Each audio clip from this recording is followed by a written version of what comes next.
Bonjour et bienvenue sur le plateau de topcom.fr, le portail de la communication par ceux qui la font. Aujourd'hui, coup de projecteur sur Bell. Tout juste lancée par Babel, cette nouvelle agence créative adopte le fonctionnement d'une start-up, c'est-à-dire temps raccourci, structure horizontale, culture du test and learn et de la prise de risque. Pour en savoir plus, nous recevons Solène Madec. Bonjour. Bonjour, vous êtes fondatrice et CEO de Bell. Tout à fait. Et Pierre Duquesnoy, vous êtes fondateur et directeur de création de Bell. C'est bien cela, oui, bonjour. Merci d'avoir accepté notre invitation. Pour commencer, qu'est-ce qui a impulsé l'idée de cette agence ? Alors, on s'est rendu compte depuis quelques mois qu'en effet, il y avait une toute nouvelle attente des annonceurs. En effet, il y a beaucoup de clients qui sont dans un autre contexte avec des timings beaucoup plus raccourcis, des budgets qui là aussi sont un petit peu dans un étau et qui ont besoin d'avoir en face d'eux des interlocuteurs qui travaillent main dans la main avec eux dans cette agilité, cette capacité à répondre vite, dans des budgets, on va dire, et des stratégies, des moyens qui sont à l'économie, mais ça ne veut pas dire qu'on dit budget moyen, qui dit idée moyenne. Et donc, on a commencé sur certains clients, c'est un petit peu aussi de façon empirique et pragmatique. On a pris ensemble certains clients depuis l'arrivée de Pierre qui vient de Londres, des clients ensemble qui étaient des entrepreneurs qui rachetaient des boîtes. Et de façon prototypale, on a commencé à travailler de cette façon-là et on s'est dit que ça méritait peut-être d'être, en tout cas, dupliqué, puisqu'à la fois, on prenait beaucoup de plaisir à le faire et qu'on voyait que ça correspondait à une vraie demande. Et c'est vrai que Babel est plus connu pour sa profondeur stratégique, sa capacité à adresser en effet des problématiques complexes. Et donc nous, on va faire vivre en parallèle une nouvelle proposition de valeur, donc plus agile, plus horizontale, plus libre aussi dans son fonctionnement et dans sa création. Oui, il y avait l'envie de faire un modèle un poil différent, un peu moins conventionnel en tout cas. C'est vrai que moi, tu le disais, j'ai passé 5 ans à Londres où il y a des agences un peu protéiformes qui mélangent aussi bien pub, digital, social, surtout au niveau des créatifs, qui ont un peu la capacité de mélanger toutes ces écritures-là. Et c'est un peu avec cette expérience-là.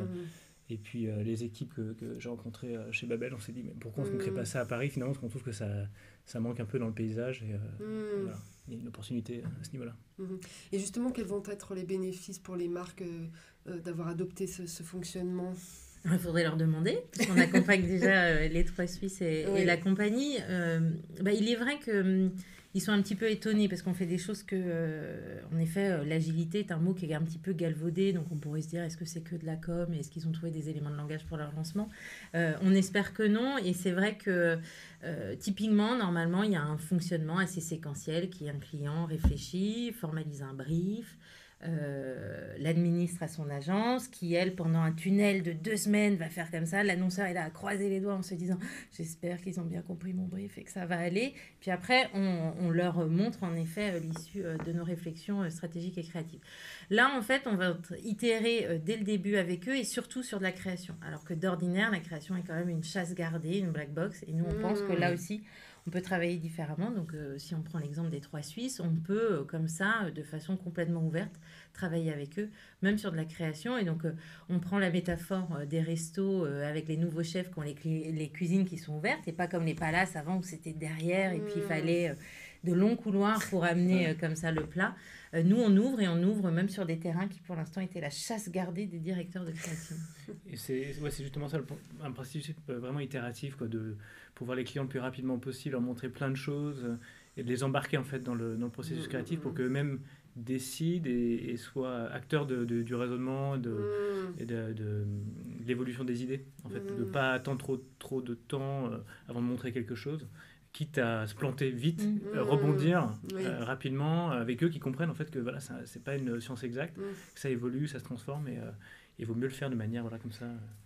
Et surtout quand on est sur des budgets et des timings qui sont très restreints, il y a beaucoup d'arbitrage à faire. Et ça, même eux comme nous, c'est en faisant qu'on se rend compte. C'est en voyant des choses qu'on est en mesure de réagir, alors que sur un brief, on n'est peut-être pas en capacité encore de le faire. Alors qu'en voyant quelque chose, tout d'un coup, soit on a une émotion, une réaction, on prend en compte un nouvel item. Et donc, on aime beaucoup faire comme ça et on gagne un temps fou. Et nos clients et nous. D'accord. Voilà. Et de quoi est composée votre offre ? Alors, on tourne autour de grands métiers. Alors, déjà, la création est centrale chez nous, d'où le fait qu'on cofonde avec Nathalie Alves et Pierre cette agence. Et puis, pour porter cette création, on y adjoint plusieurs métiers, évidemment du conseil en marketing, de la pub, du digital et du social. Et on tricote tout ça ensemble. Alors forcément, pas nécessairement dans les mêmes proportions en fonction des problématiques, mais c'est voilà notre cœur de métier, création, marketing, pub, digital et social. Ouais, on a des équipes créatives dédiées aujourd'hui, mais on est en processus de recrutement, donc je lance un appel tous ceux qui nous regardent. Voilà. Donc, on cherche des créatifs qui soient aussi à l'aise à faire de la publicité, du social, du digital à la perf. Voilà. D'accord.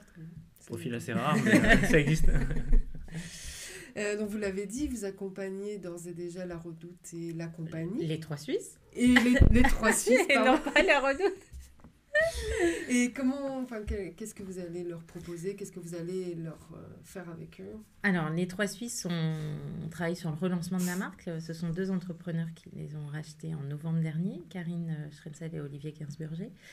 Donc, on travaille depuis le conseil marketing à se dire, mais qu'est-ce que pourraient vendre demain les 3 Suisses quand on voit ce paysage aussi encombré de la mode et de la déco.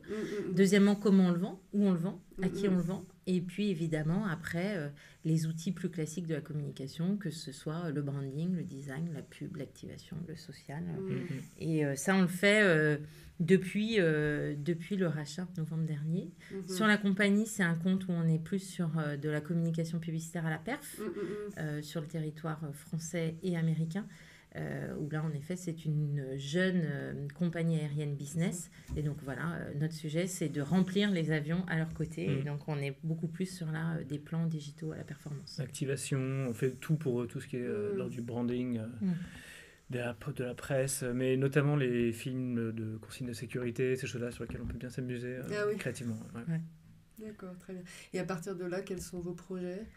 Alors là, on a aussi 2 nouveaux clients aussi. Un qu'on va prochainement annoncer, qu'on a gagné avec le collectif d'artistes H5, qui est un acteur de la mode en France. Et on a gagné aussi récemment une néobanque. Et on va pouvoir dévoiler ces noms-là dans les semaines qui viennent. Très bien. Bien, merci Solène Madec et Pierre Duquesnoy d'être venus nous parler de Belle. Et à bientôt sur le plateau de topcom.fr.